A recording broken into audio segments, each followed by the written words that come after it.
24শে ফেব্রুয়ারি এই মাসে, সেটা স্বাস্থ্য ক্ষেত্রে ডাক্তার এবং হেলথ কেয়ার প্রফেশনালস সেটা আসবেন, কিন্তু প্রোগ্রামে আয়োজক হচ্ছেন স্টেট গ্রিভান্স সেল কমিটি।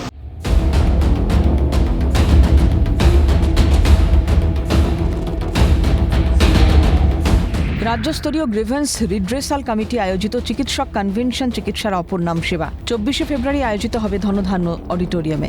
এই কনভেনশনে প্রধান অতিথির আসন অলঙ্কৃত করবেন মাননীয় মুখ্যমন্ত্রী মমতা বন্দ্যোপাধ্যায়। এই মর্মে চিঠি পাঠিয়ে প্রস্তুত থাকতে বলা হয়েছে রাজ্যের মেডিকেল কলেজ ও হাসপাতালগুলির অধ্যক্ষকে। সূত্রের খবর, সিনিয়র জুনিয়র মিলিয়ে 2 থেকে 2,500 চিকিৎসক সেদিন উপস্থিত থাকতে পারেন ধনধান্য অডিটোরিয়ামে। চিকিৎসকদের অভাব অভিযোগ পরামর্শ লিপিবদ্ধের কাজ শুরু হয়েছে বলে খবর। এই চিকিৎসক কনভেনশনের প্রস্তুতি পর্বের মাঝে আরজিকর হাসপাতালে প্রগ্রেসিভ হেলথ অ্যাসোসিয়েশন বা পিএইচ এর ফ্লেক্স ছিঁড়ে খুলে ফেলার বড়সড় অভিযোগ। মন্ত্রী শশী পাঁজার সভাপতিত্বে তৈরি প্রগ্রেসিভ হেলথ অ্যাসোসিয়েশনের ফ্লেক্স আরজিকর হাসপাতালে ছেঁড়ার অভিযোগ। এই ঘটনার প্রতিবাদে টালা থানা সহ ডিসি নর্থের কাছে অভিযোগ জানান সংগঠনের সভানেত্রী তথা মন্ত্রী শশী পাঁজা। চিঠি লিখে প্রতিবাদ জানানো হয়েছে আরজিকর মেডিকেল কলেজ ও হাসপাতালের অধ্যক্ষকেও। মূলত আরজিকর কাণ্ডের পর কাদম্বিনীর বিচার চেয়ে পথে নামা চিকিৎসকদের দিকেই অভিযোগের আঙুল পিএইচ এর সদস্যদের। আন্দোলনরত চিকিৎসকদের মেরুদণ্ডহীন কাপুরুষ খোঁচা প্রগ্রেসিভ হেলথ অ্যাসোসিয়েশনের। তাহলে কি জুনিয়র চিকিৎসকদের দিকে আঙুল সরকারপন্থী প্রগ্রেসিভ হেলথ অ্যাসোসিয়েশনের? আমাদের মুখ্যমন্ত্রী যেরকম ফ্লেক্সটি বানিয়ে দিয়েছিলেন, আমরা সমস্ত মেডিকেল কলেজ, সমস্ত গ্রামীণ স্তরে আমরা সেই ফ্লেক্স টাঙাই। কিন্তু কালকে রাত্রির বেলা আমাদের কাছে খবর আসে এবং আমরা ফেসবুক এবং বিভিন্ন প্রোফাইলে দেখি যে আরজিকরে এই ঘটনা হয়েছে।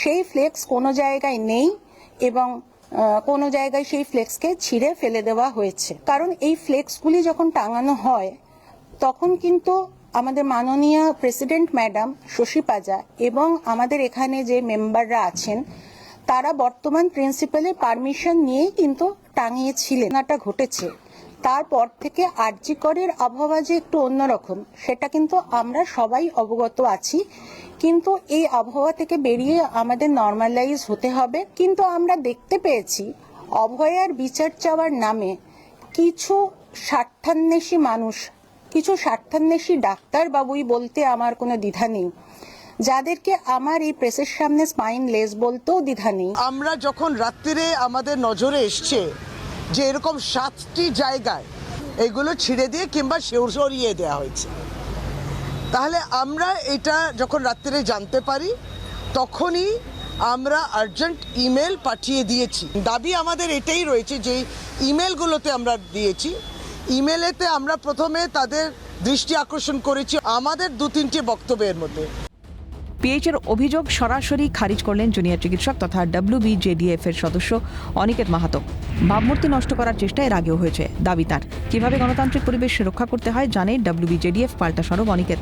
মূল যে প্রসঙ্গ, যে ব্যানার ফেস্টুন ছেঁড়া, ওয়েস্ট বেঙ্গল জুনিয়র ডক্টরসের ফান্ডের পক্ষ থেকে পরিষ্কারভাবে জানিয়ে দিতে চাই, আমরা এই ধরনের কোনো কাজের সাথে কোনো দিন কোনোভাবেই যুক্ত ছিলাম না। না, ঘুরিয়ে আসতে পারে আমাদের দিকে। অভিযোগ তো আমাদের নামে অনেকেই অনেক করছে, আমরাও তো নানান অভিযোগ করেছি।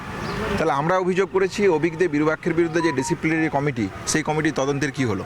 তাহলে প্রগ্রেসিভ হেলথ অ্যাসোসিয়েশন যে উদ্দেশ্য নিয়ে তৈরি হয়েছিল, আমরা যা শুনেছিলাম, তার সেই উদ্দেশ্যের কি ফুলফিল তারা করতে পেরেছে? হ্যাঁ, তারা আমাদেরকে নানানভাবে মেলাইন করার চেষ্টা করতেই পারেন। তারা, আমি শুধু এইটুকুই অনুরোধ রাখবো তাদের কাছে, রাগের কিছু নেই, অনুরোধ আমার থাকবে এটুকুই যে 9ই আগস্টের ঘটনাকে নিয়ে কিছু বলার আগে 9ই আগস্টের ঘটনায় সারা বাংলার মানুষের মনের মধ্যে যে সংবেদনশীলতা আছে, সহানুভূতি আছে বিচারের দাবিকে কেন্দ্র করে, সেই জায়গাটাকে তারা মাথায় রেখে যেন কথা বলে। ফ্লেক্স ছেঁড়া এবং খুলে ফেলা নিয়ে দুই সংগঠনের তরজার মধ্যেই 24-এর কনভেনশনে মুখ্যমন্ত্রীর সামনে কোন কোন বিষয় তুলে ধরা হবে জানতে হাসপাতালে যাচ্ছেন আধিকারিকরা। জেলার সরকারি হাসপাতালে কি সমস্যা চিহ্নিত করার কাজ শুরু হয়েছে। চলতি সপ্তাহে কলকাতার মেডিকেল কলেজের চিকিৎসক সহ এনআরএস হাসপাতালের চিকিৎসকদের সঙ্গে কথা হওয়ার কথা। কোথায় কি সমস্যা চিকিৎসকদের সঙ্গে কথা বলে নথিভুক্ত করবে কমিটি। স্বাস্থ্য ভবনের নির্দেশেই ডাক্তারদের সঙ্গে কথা বলছে কমিটি, খবর সূত্রের। ইতিমধ্যে প্রত্যেক সরকারি হাসপাতালে গ্রিভেন্স রিড্রেসাল কমিটির সদস্যরা যাওয়া শুরু করেছেন। চিকিৎসকদের অভিযোগগুলো তারা প্রাথমিকভাবে নথিভুক্ত করছেন। মুখ্যমন্ত্রীর বৈঠকে সকলে বলার সুযোগ পাবেন না। অভিযোগগুলো ঝাড়াই বাছাই করে মুখ্যমন্ত্রীর সামনে উপস্থিত করা হবে, সেই সিদ্ধান্তই হয়েছে। সেই সিদ্ধান্তের অংশ হিসেবে বুধবার থেকে কলকাতা মেডিকেল কলেজগুলিতে গ্রিভেন্স রিড্রেসাল কমিটির সদস্যরা আসা শুরু করছেন। প্রথম ধাপে কলকাতা মেডিকেল কলেজ এবং এনআরএস মেডিকেল কলেজে গ্রিভেন্স রিড্রেসাল কমিটি আসবে। জুনিয়র সিনিয়র চিকিৎসকদের সঙ্গে কথা বলে তাদের অভিযোগ নথিভুক্ত করার কাজ শুরু হবে। ক্যামেরায় সায়ন চক্রবর্তী, অপূর্ব দেবনাথের সঙ্গে বিক্রান্ত রায়, বিপ্লব চক্রবর্তীর রিপোর্ট, ক্যালকাটা নিউজ।